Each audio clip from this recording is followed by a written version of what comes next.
नमस्कार, प्रभा साक्षी देख रहे हैं आप। आपके साथ मैं हूं अंकित सिंह। वक्त संसद डायरी का है। संसद ने शुक्रवार को आम बजट 2026-27 को मंजूरी दे दी तथा वित्त मंत्री निर्मला सीतारमण ने पश्चिम एशिया संघर्ष के कारण कच्चे तेल के अंतर्राष्ट्रीय मूल्य के आसमान छूने के बीच दो टूक शब्दों में कहा कि भारत में लॉकडाउन की कोई गुंजाइश नहीं है तथा इसे लेकर गलतफहमी नहीं फैलाई जानी चाहिए। राज्यसभा ने वित्त मंत्री के जवाब के बाद वित्त विधेयक 2026-27 को ध्वनिमत से लौटा दिया। इसी के साथ उच्च सदन ने अनुदान की अनुपूरक मांगों और उससे जुड़े विनियमित विधेयक को भी ध्वनिमत से लौटा दिया।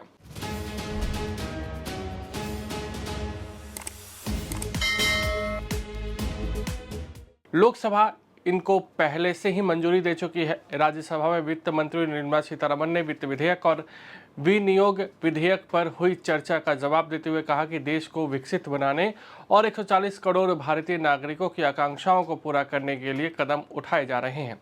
प्रधानमंत्री मुख्यमंत्रियों और मंत्रियों को गंभीर आरोपों में लगातार 30 दिन तक हिरासत में रहने की स्थिति में पद से हटाने के प्रावधान वाले तीनों विधेयकों पर विचार करने वाली संसदीय समिति को रिपोर्ट देने के लिए आगामी मानसून सत्र के अंतिम सप्ताह के पहले दिन तक का समय दे दिया गया है।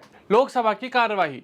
रसायन एवं उर्वरक मंत्री जेपी नड्डा ने शुक्रवार को लोकसभा में कहा कि देश में उर्वरक का पर्याप्त भंडार है और इसे लेकर अफरा तफरी करने की कोई ज़रूरत नहीं है। उन्होंने सदन में प्रश्नकाल के दौरान भारतीय जनता पार्टी के निशिकांत दुबे के पूरक प्रश्न के उत्तर में यह भी बताया कि उनकी बृहस्पतिवार को इस विषय पर प्रदेशों के कृषि मंत्रियों से भी बातचीत हुई है। सरकार ने छोटे अपराधों को अपराध की श्रेणी से बाहर करने और व्यापार एवं जीवन में सुगमता बढ़ाने के लिए शुक्रवार को लोकसभा में एक विधेयक पेश किया। वाणिज्य और उद्योग राज्य मंत्री जितिन प्रसाद ने एक संसदीय समिति की सिफारिशों को शामिल करने के बाद जन विश्वास प्रावधान संशोधन विधेयक 2026 पेश किया।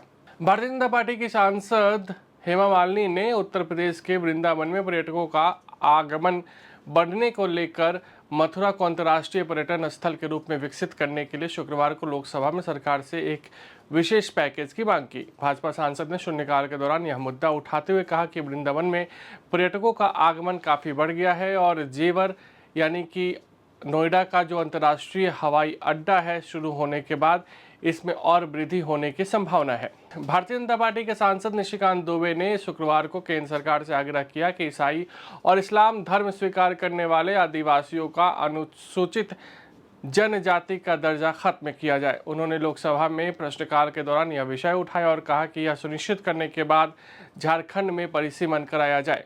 राज्यसभा की कार्यवाही।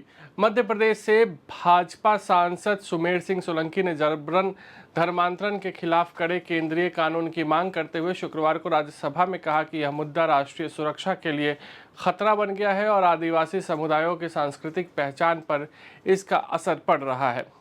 तृणमूल कांग्रेस के सांसद डेरेक ओब्रायन ने शुक्रवार को राज्यसभा में बच्चों और युवाओं में बढ़ती डिजिटल लत का मुद्दा उठाते हुए दावा किया कि इसके चलते हर साल लगभग 20,000 बच्चे आत्महत्या करते हैं।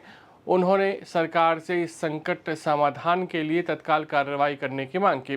राज्यसभा में शुक्रवार को कांग्रेस के वरिष्ठ सांसद शक्ति सिंह गोहिल ने सरकार पर अमेरिका के सामने झुकने और व्यापार समझौता करने का आरोप लगाया तथा प्रश्न किया कि भारत का किसान प्रतिस्पर्धा से कैसे टिक पाएगा। उच्च सदन में वित्त विधेयक पर चर्चा में भाग लेते हुए कांग्रेस के शक्ति सिंह गोहिल ने कहा कि वित्त विधेयक में कोई नई बात नहीं है, बस आंकड़ों के साथ मामूली छेड़छाड़ की गई है।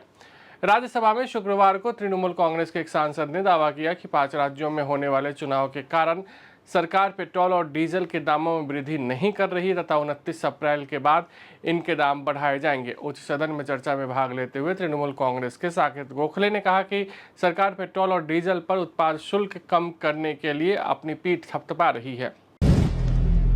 अगर आप भी लेना चाहते हैं देश दुनिया की तमाम जानकारी तो आज ही सब्सक्राइब करें हमारे चैनल को।